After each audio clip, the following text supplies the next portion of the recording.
United States of America, and to the republic for which it stands, one nation, under God, indivisible, with liberty and justice for all.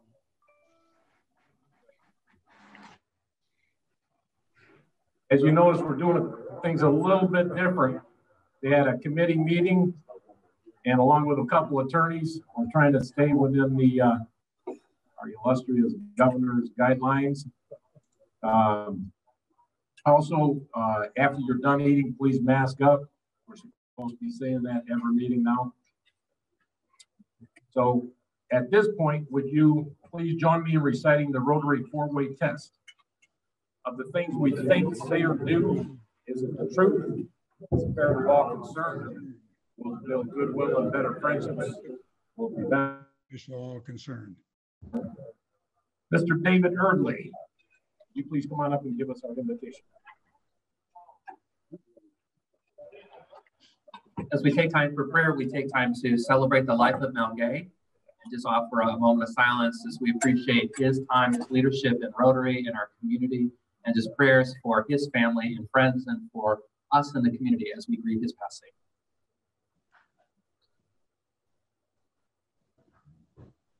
Gracious God, we thank you that we can gather today together, both here and on Zoom, that we can be the Rotary community. Lord, we do ask your peace and your comfort to be with Mel Gay's family. Comfort them, Lord, encourage them in this time as we celebrate his life as a Rotarian. Lord, be with us as we gather this day as Rotarians, as we continue to seek service above self, to be a sign of community in this time, and to be part of the hope, Lord, that is growing each and every day in this community and in our world. In your name we pray. Amen.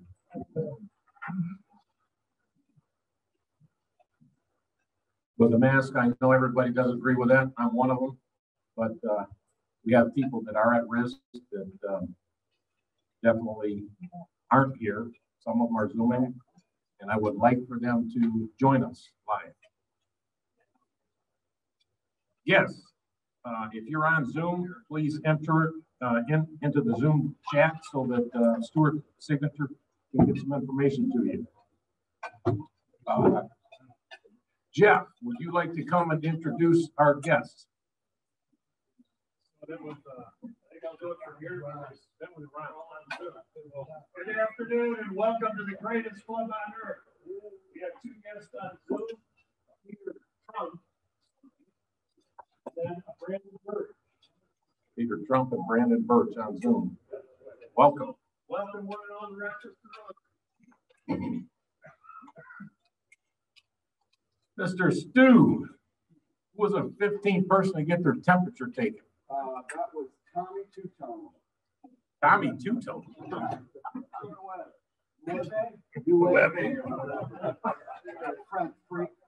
Webby. I think we got a new person. All right, do we have any happy bucks out there?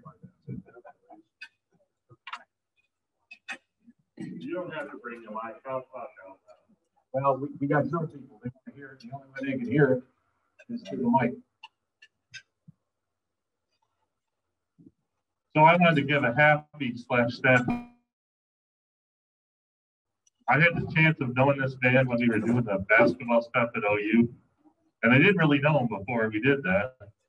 And I found him to be the nicest gentleman there was. Never a bad word about anybody. Always upbeat. Always cheerful. Always made sure he said hello to everybody. And if all of us did what he did, this world would be a much better place. Anybody else? The mayor always has something to say, so. You got a happy buck there, Mayor? Yeah, it's just love the money. Listen, almost all the road construction projects are done. I know Russ will be happy because they've been jacking up his business in front of Rochester Road. The last thing happens on Friday where they raise the manhole covers and then the Quinder opens, which is our last major project tomorrow, and all the construction projects will be done. So here's the book. I was going to ask about the manhole covers, but I lost a couple tires already.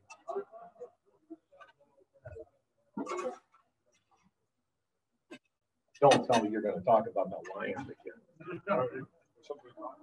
It's the first time the Lions have given us anything to brag about. Go Lions. Anybody else?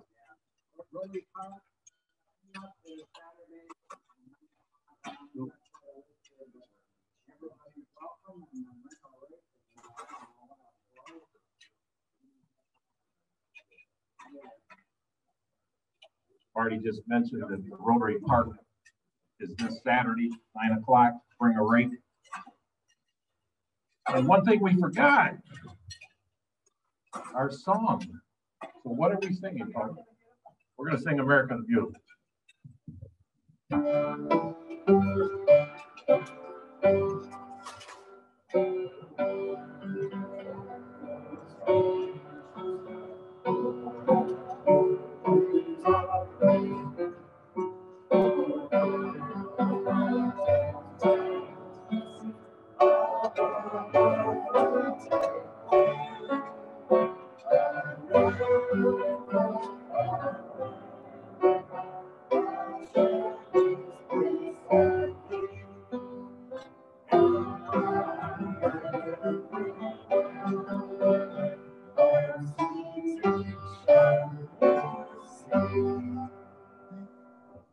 Thank you, Paul. It's good to have you back. Birthdays, yes. We have a few birthdays. Jackie Kippen, October 22nd.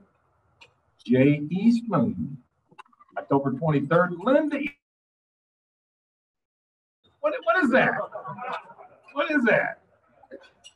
Timo, October 26th. Let's all sing happy birthday to him. Happy birthday to you. Happy birthday to you. Happy birthday, dear Rochester. Happy birthday to you. $5, please. Now stop that wallet. Come on, $5. Anniversaries. Got a few of them. Renee Cartwright, 5 years. Rachel Avilas, 2 years. Albert Bordine, 3 years. Jeff Duperon, 3 years. And Dave Dulio, 3 years. Club announcements. Rotary International sent us information to update. Had a committee, Cindy Andrews, Christine Haig, Stuart Signer, Ray, bringing everything into compliance, along with a couple of attorneys reviewing it. On October 22nd, it will be emailed to you for your review before we vote on it. That was a Rotary Rochester announcement. Ron DeLitto, you have a little talk you want to give us? I do. All right, come on up here. But before I do it, I'm going to finish chewing. Thank you. One slow.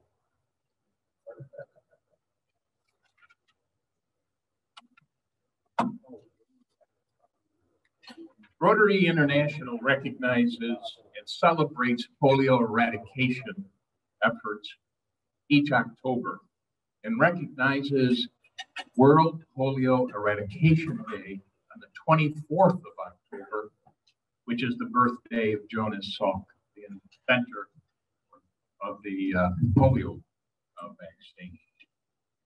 Now, Rotary began its efforts to eradicate polio in 1985. In 1988, it joined with other organizations to form the Global Polio Eradication Effort. Back in 1988, 1,000 children per day, since it mostly affected children, were paralyzed worldwide. 360,000 children a year. Over the past 3.5 decades, the efforts to vaccinate children around the world for polio has resulted in 2.5 billion doses of vaccine being given to children. But the news today, polio survive,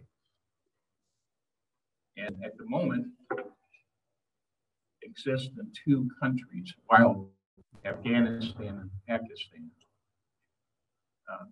40 wild polio cases were recorded in Pakistan and 65 cases in Afghanistan so far this year. But the 2 countries might be a little shaky. So I don't know if that's really where we are. Also, in its fight to survive, it's called COVID. And COVID has created complications for getting healthcare workers, et cetera, out to give the vaccine to children. So it's fighting vigorously to survive.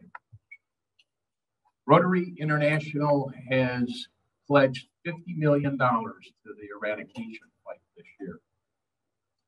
As you know, that'll be matched by the Bill Gates Foundation with $2 for every one. Now, the Rotary Charities Board has decided to try to help with that activity, raising money for the polio fight. And so a letter is coming to your home if you haven't received it yet, asking you for a voluntary donation of $50. $50 is roughly, there's 1 million Rotarians in the world. $50 a person would be $50 million. And so the suggested contribution is $50. Obviously, you're welcome to give more or less as your circumstances might dictate. Now, to donate, it's pretty simple. You can send a check to Vince Matina at like you do normally when you pay your bills.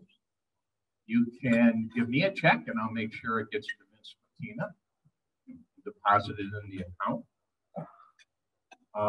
I have a handout sheet if you're interested in just signing up, and Vince Matina will bill you for a contribution. I have written down a contribution from myself to kind of prime the pump, and I wouldn't mind if the page was full when I picked it up at the end of the meeting, and I'll give it to him. And then he'll send you, something you can put on your credit card, and you can get some free points or refund dollars or whatever the case you might get for using your credit card. Some consideration.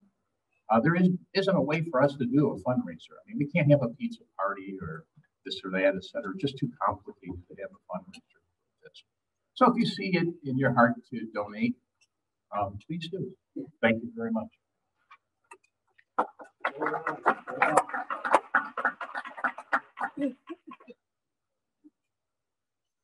Steve Ayler, you would like to make a little, are you going to dress up like a nun or?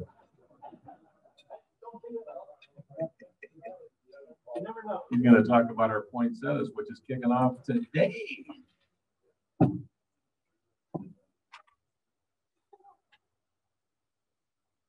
Thank you, President Ron. All club members should have received an email that had a copy of our flyer. I don't know if that can show up yet. Kind of with our traditional logo for our poinsettias here. We have until November 17th to sell these plants. So that's a month. It feels like it's a long way from Christmas, but it's not. So even though it's still the fall, we need to get some sales going here because we were not this year. We were not able to do the wine taste. And so we're going to try to really sell a bunch of plants to make up some of that money. The one difference for sure from last year is we increased the price of the smaller of the 3 plants by $5. So it's a $20 plant, a $25 plant, and a $35 plant. We also have an opportunity, Fordyne's has extended a piggyback fundraiser for us. I don't have all the details yet. We'll talk more about this next week. But basically, between November 30th and December 3rd, time that people would be picking up their plants, or we would be delivering plants at Bordines. Bordines is offering a 10% contribution to the Rochester Rotary for any purchases made at Bordines if the buyer scans a barcode that we have. And so we'll be sharing that barcode in our printed literature and make sure everybody in the club has that. So anybody who buys anything from Bordines during those 4 days and displays or has that barcode scan, that's an extra 10% of that purchase price. It's going to come to Rochester Rotary. So we want to really be able to talk that up. It's independent of the point of sales, but it overlaps and it's an opportunity for us to make some money there. So we will be giving weekly updates between now and November 17th. And if you're interested in being involved, see me after the meeting today. We have a pretty nice team right now, so we're not short of help, but as in any kind of fundraiser, you can always use extra help. And then as we get closer, we'll be soliciting for delivery drivers. We have quite a few people who participate in that every year. So does anyone have any questions at this time? Marty.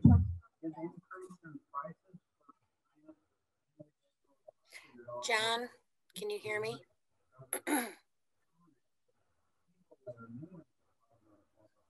John Somerville, can you hear me?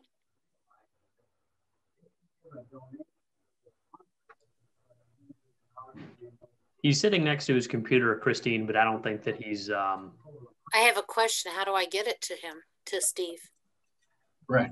Yeah, let me tell you who couldn't hear the question. I want to know if the people going into Bordines have to have a barcode. Can we hand those out at the door or have volunteers at the door? I just texted John. Can you type that question into chat?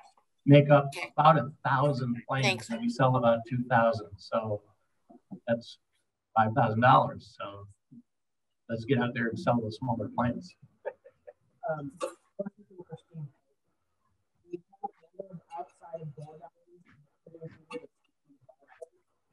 Anybody you give the barcode to can take it when they go to make a purchase at Bordines. That's the idea, is that we share this barcode with anybody we know and say, if you're going to Bordines during this day, bring this barcode with you. Yeah, but can we give them to strangers at the door? That might be overdoing it a little bit. Other questions, other comments? Yes. Yeah, if you're gonna, this is my first one. So if you're gonna buy, let's say, 20 of them, give them away. But other people are gonna pay. How does that work? Do I just buy all of them? You can do it either way. Last year, I sold probably 40 plants to business acquaintances that I had, and they all paid for their plants. I just collected the money, and then I offered to deliver them, even though there's less than 15 going to each person. And if you're buying them as gifts, then the money you'd be paying for those and giving them the plants. So either way works. Or I could just give them this. There's envelopes. The people on the Zoom call don't have access to the envelopes. They're here at the banquet hall. We have 500 envelopes, and basically it's an order form that you can designate how many of which size plants you want, and you put the money in there and make sure you have the person's name and address and things like that. So you'll need to swing by either the banquet center here or give me an email and we'll figure out how to get you envelopes if you need envelopes. There's also the ability to order all these plants online at the website. Yeah, David.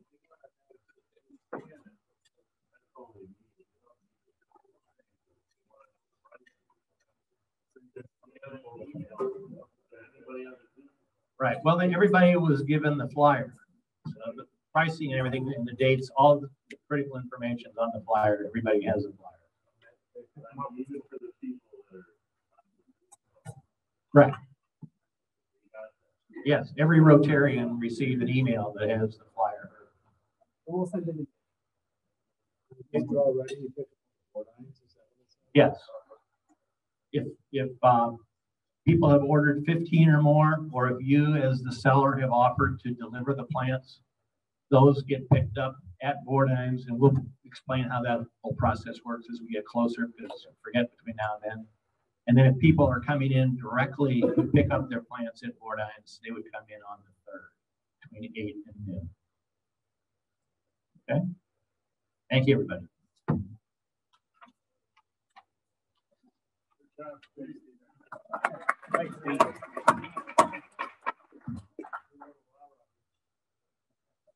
Last week, our Rotarian, Stuart Signer, passed that Rotarian of the week on to Jeff Whitby. So, Mr. Jeff Whitby, would you come and pass on that wonderful thing? By the way, where is that? Who has it?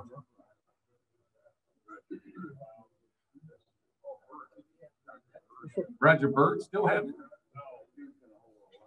I don't think it's changed hands since before COVID. Yeah. Whoever had it before COVID, bring it back. We need it. I think Roger Bird still has it. He's Rotarian of the year. I've had this award probably more times than most people in here. As the youngest person president in the 80s, I was coming up the board and just got nailed with it left and right. I got more crap than Brian Barnett did. And but it was fun. And now it's like without the award, you forget you have it. So now I got to figure this out. I'm going to an auction or something here, not get it. That might be a good way. So, Timo, would you like to get this award? No. How much would you put on the table for it to not get it? What do you want? Put $5 down. All right. Whoa. Yeah. Yeah. Let's see. Stuart, would you like this award? Okay, we'll put $10 down. David, would you like this award? He's the sheriff. Oh, okay. Well then, we'll move on to. Let's see, Marty, would you like this award? No. Okay, then put $15 down. Did we win the bet yet, or? Okay, Max. Okay, and Marty gets it. You'll put it down. Okay. Then let's see. Russ Shelton, you want it? Okay, it's up to 20. Ted Rommel, do you want it? Okay. You gonna pay? 25? All right, he gets it. Yeah, he gets it. Ted Rommel, congratulations. I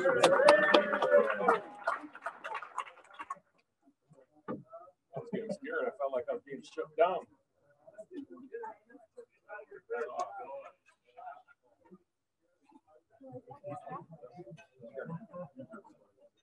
We lost our microphone.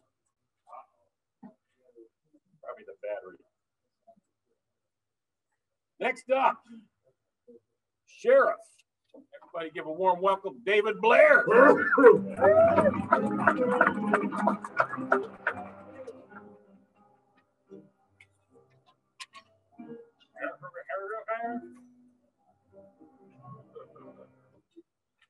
Mask is coming off for the sheriff.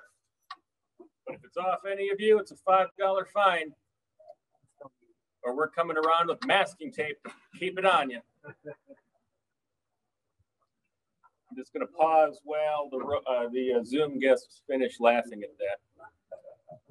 Kyle Johnson is participating via Zoom, and Kyle, the screen's a little bit blurry, but we do want to thank you for your $501 donation that you gave. I saw it pop up at the bottom of the screen. I'm sure it said $501. Very kind of you. Round of applause. The chat window, you can see $501. Pull it up. It's in there. Thank you. Tommy Two-Tone was mentioned. Hey, Ethan, what's the phone number from Tommy Two-Tone's one-hit wonder titled Jenny? It's easy to forget that number, you know. I thought so. It's a $5 fine. 867-5309. That's right. Timo, happy birthday, sir. Would you stand up for just a second, Timo? Would you just do a quick turnaround real quick? Timo, more than any other Rotarian, runs the gamut with his wardrobe from absolute squalor to this masterpiece right here. I would absolutely trust that man with my money the way he's dressed right now. It's a $5 fine for anybody who isn't in a tie. This morning I fixed my refrigerator all by myself.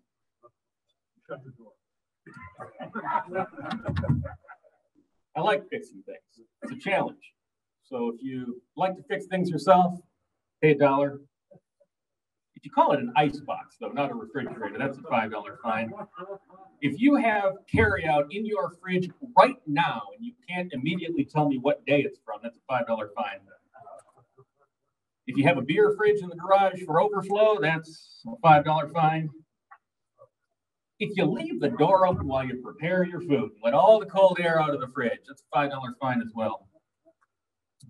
Where's Ron? Ron, I hate yard work. It's why we've got your team taking care of our yard. They do a great job, but the noise of their equipment, do you shop for it like it's, you know, a speaker system for a car? Like, this is louder, it's better? Because I tell you what, I was on the phone when they came this morning. That's some loud equipment right there. $5 for all of Ron's customers.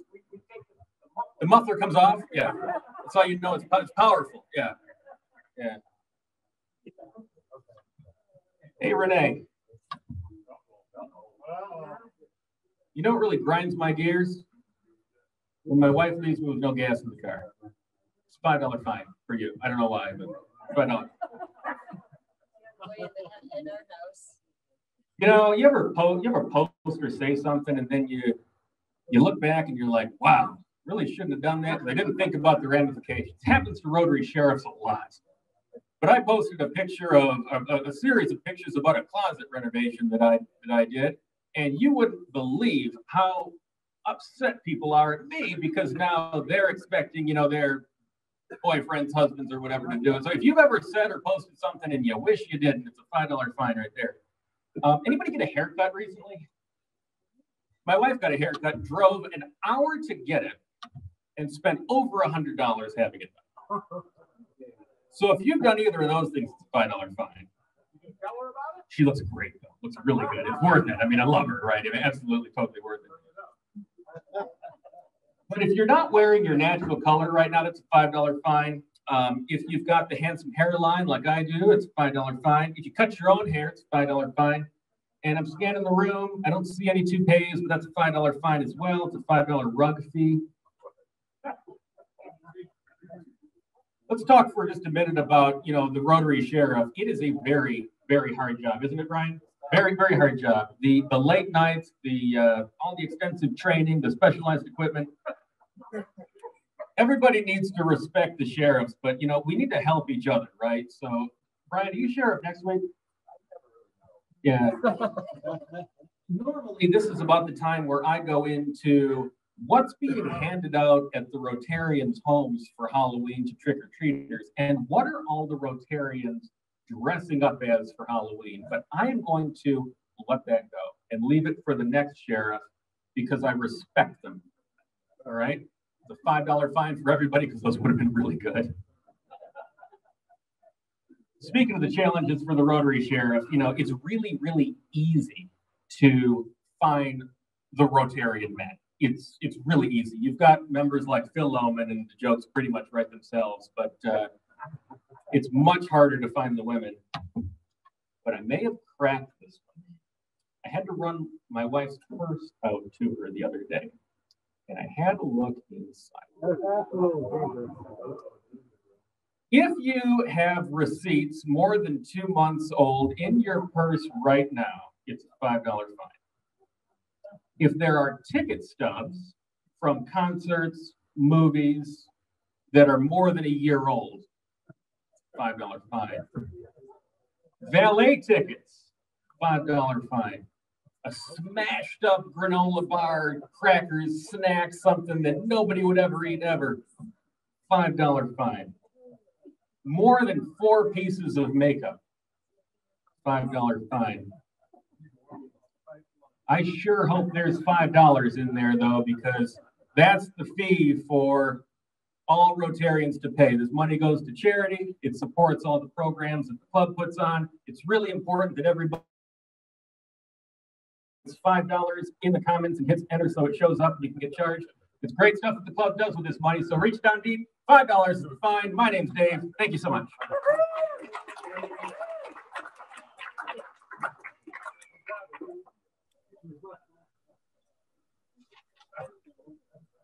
All the work the sheriffs do, I think that was lies. And he was talking about your forehead. I was always told if you're bald right here, you're a thinker. If you're bald back here, you're sexy. If you're totally bald, you just think you're sexy. All right, Mr. Tim Duncan, you want to introduce our speaker for today? Yes, sir. I'm on Zoom. Can everybody hear me out there? For our meeting today, we actually have 3 speakers from Oakland University. The first is going to be Michael Wadsworth, University. Michael received his BA in history with a minor in political science from Oakland University in 1993. Michael then received his master's in education administration from Kent State University in 1996. Prior to returning to Oakland University in 2014, he worked at several schools around the U.S. Michael says he feels very fortunate to be serving in what he considers to be his dream job. Next speaker is Dr. Peter Trumbore, professor and chair of the Department of Political Science at Oakland University. He joined the faculty in 2002, after spending 3 years teaching at Clark University in Rochester, Massachusetts. He spent nearly a decade as a newspaper writer and editor before earning his PhD at the University of Connecticut. In general, Dr. Trumbore's research falls into the broad categories of terrorism and political violence, international conflict, and conflict management.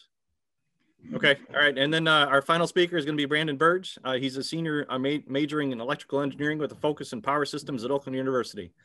Brandon works for Oakland University Housing as a maintenance assistant, works for the School of Engineering as an outreach assistant, works with kids K through 12, is on the executive board of OU Rotary Club, and is a small business owner of a science, technology, engineering, and mathematics-based activity group.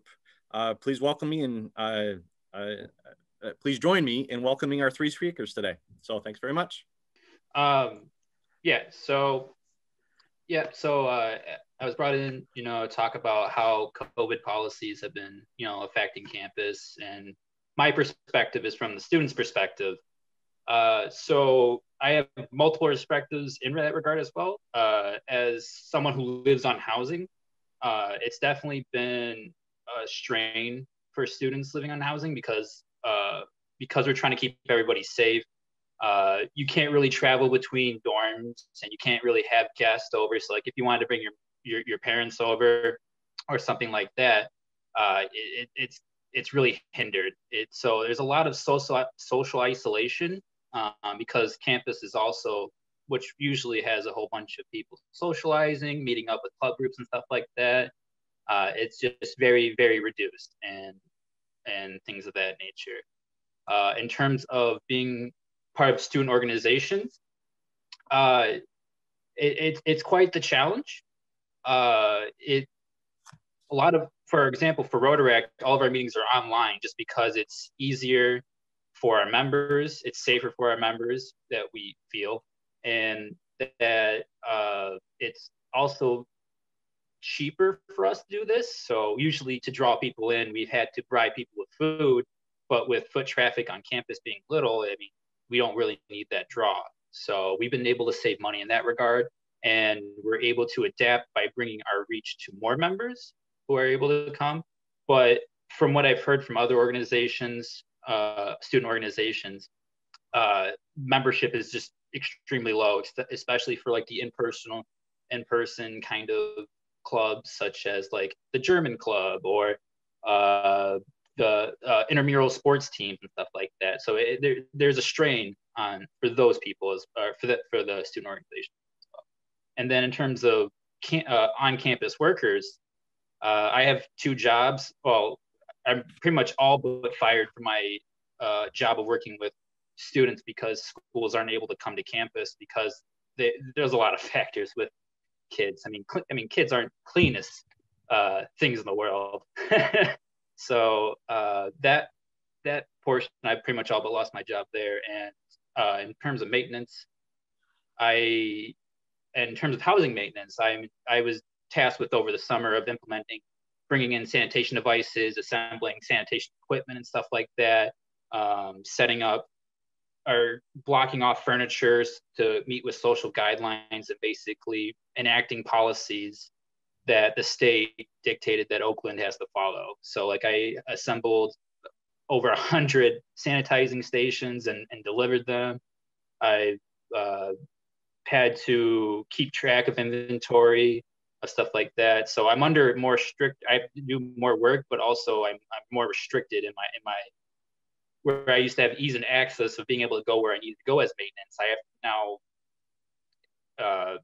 really double up on personal protection equipment because I'm traveling between buildings and meeting people and stuff like that.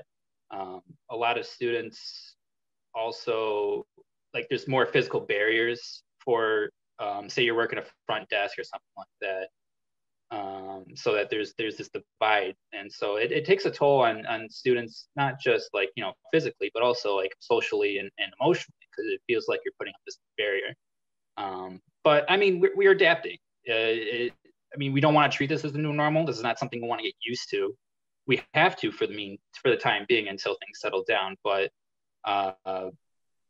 it's a challenge, but we're overcoming. It's pretty much all I can say. But this year is hopefully I'm graduating. I got delayed because of COVID. So in the classrooms, that's the last thing. Yeah, last thing.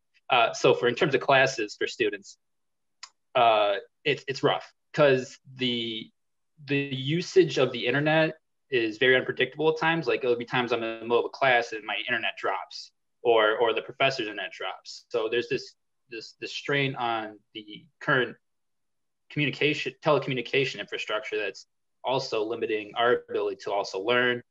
But it's nice though with remote learning, because now more lectures are being recorded. So it's also easier for students to say if they missed a note in class, whereas before professors didn't record lectures.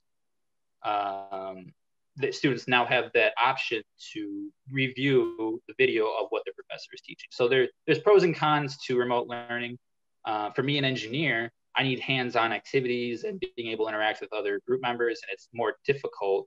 And again, it presents that theoretical barrier between working with other students in my groups and stuff like that. So it's like I said, it's pros and cons to everything on campus. So I threw out a lot, but just basically that's a little perspective of where the students are at in terms of their views of the COVID policies.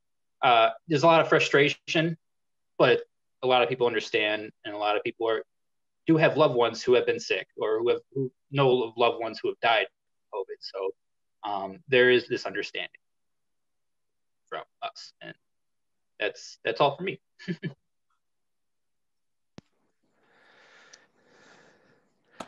So I guess I'll go next. This is Michael Wadsworth from the Dean of Students Office.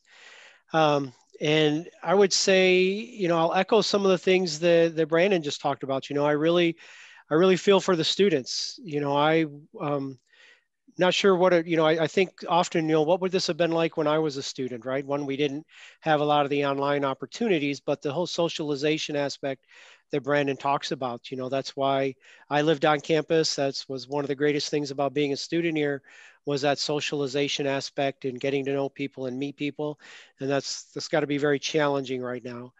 But I would say the biggest thing when we look at it from policies of the university and how it's changed some things in general, is that, you know, we are focusing, you know, our tagline is Grizzlies help Grizzlies, right? And so if we're going to stay healthy, if we're going to stay open, that everyone's going to have to work together. We don't, from the get-go, when I was in meetings, you know, when this first started and over the summer, I made very sure, we weren't going to put the onus for staying healthy on just the students or just the staff or just the faculty. It had to be a group effort. Everybody had to come together and do this as a team. And so the university, has been planning, ever since March when this first happened, just to figure out how we could run amidst all of this. And as Brandon described, we are running very differently, but we are running. And so a couple other things, for masks on campus. And I think that the most simple way to put it is that there's only a few places on campus where you can be and not have a mask on. So in my office with the door closed, Brandon's in his room or apartment with his door closed, so within his residence, you can be without your mask on. If you're outside and able to socially distance with the folks that you're with, then you could be without a mask. But everywhere else on campus, basically, you are required to wear a mask. We have some food operations open on campus. So yeah, when I'm sitting down and eating, I don't have to have a mask on. But if I'm just kind of sitting there and socializing with my friends, I'm supposed to have my mask on. And very challenging. We are no different than the outside community. We see challenges to this, but again, we know it's the only way that we're going to be able to stay open and be successful. I would say the other big thing from my aspect in the work that we do in the Dean of Students office is just trying to support students through this whole thing. We have a lot of services on campus that are always here to support students, from our Graham Health Center to our counseling center. Students need those services more now than ever before. Brandon talked about social isolation. So if I was prone to depression or things before, I'm probably more prone to those things now with the social isolation. And so we're just trying to really ramp up our services to students, let students know that we're here for them. There's a lot of students who aren't coming to campus, right? I think our residence hall capacity is about 50% right now. A lot of students are at home taking classes and will never come to campus during this term. And so we're really working hard at how we can engage those students, trying to do some virtual programming, but it's all a challenge. But the biggest thing for us was, we wanted to try to have as vibrant of a campus as we could this fall. I'm not sure if we've achieved that, but we've achieved the fact that students are able to go to class, whether online or minimally amounts in person. We have the residence halls open. We are doing the best we can to follow all the guidelines and support our students and educate our community. And if we can keep doing that, we feel confident that we can keep this going in the format that it is. But along with Brandon, we don't want to get used to it being our new normal. We are excited and look forward to getting back to the way it was pre-COVID. But until then, we want to do everything we can to keep everybody safe. Thank you. And I guess, oh, sorry, yeah. So I guess I'm last, which is all good, because I think what you're going to end up hearing is very much the same message from all three of us. So, when everything went bad back in March, one of the first things, as faculty, the professors, we essentially had 3 days to go from what we were doing. If we were teaching face-to-face, we had basically 3 days to transition to some kind of fully online delivery of the last 6 weeks of that semester. And what guided us then is what I think guides us now, and that is our desire to hold students harmless, to be able to give them the sort of the best educational experience we can, given the circumstances. And as we moved through the summer, as department chair, pretty much my entire summer was given over to meetings and strategizing and planning for how we would offer education in the fall. And it took a long time to get things ironed out. No one was entirely certain what we would do, what the policies would be. As a member of the faculty, I'm actually very grateful to the university for some of the decisions that they did make. And one of them was that faculty were basically told that anyone who wanted to or felt they needed to teach online for their own safety could do so with no real questions asked. This is in stark contrast to other places around the country. I have friends who teach in the University of Georgia system, and there they were told the exact opposite. Everyone was required to teach in person unless they had a medical reason in which they couldn't. The Georgia system also did not require mask wearing by students or faculty or visitors to campus. And so my friends who teach down in Georgia were just absolutely horrified about what their fall would look like. And so I think we were very fortunate the administration here at OU gave us a lot of flexibility. That said, I think what we've all tried to do is to find the way to teach in the most effective way possible. And for me, that's always meant face-to-face teaching. So I teach in person. I'm masked, my students are masked. We are socially distanced in the classroom. And the hardest thing for me has been, and this is gonna sound weird, but I actually have a tough time recognizing my students. And it's weird, right? When you're like this, when all you're seeing is the eyes, it's harder to sort of register everybody and keep in your head who's who. I'm lucky in that the class I'm teaching right now, I only have a dozen students, but I'll tell you, I've got two young men who have similar builds and similar hairstyles, and I routinely mix them up, which I would not do if I could actually see their faces.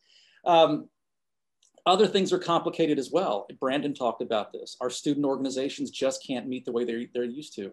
Our classes that require a high degree of in-person collaboration, we can't teach them the same way. And certainly that's the case for me in the classes that I teach. We do a lot of small group activity. We do a lot of active learning exercises.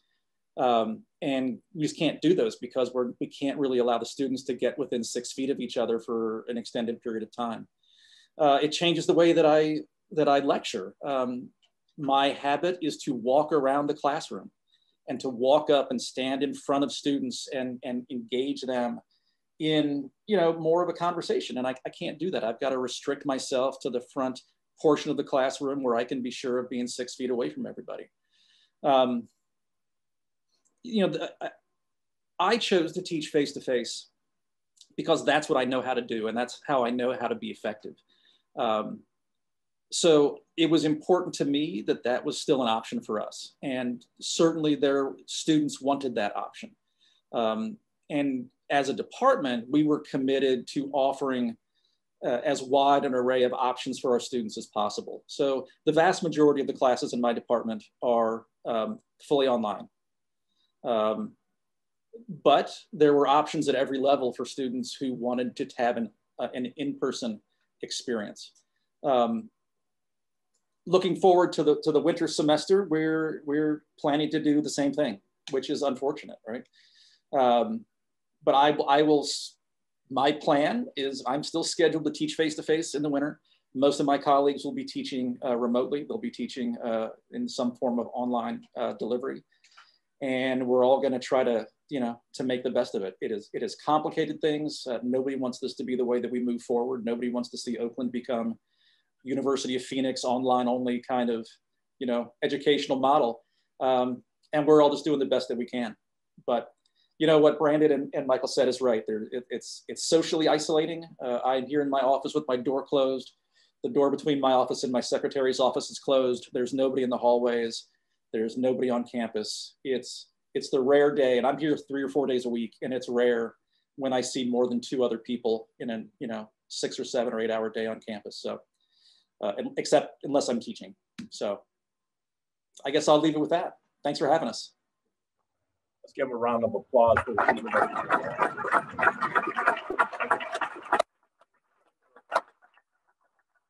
Thank you all for attending today. And Zoomers, if you noticed, our setup here is a lot different than what we've done before. Food is actually in the far room. We've spread out more. We've got the table where Jeff and Tim sit off to the side. So it's a lot more socially distanced. We'd love to have you. If nothing else.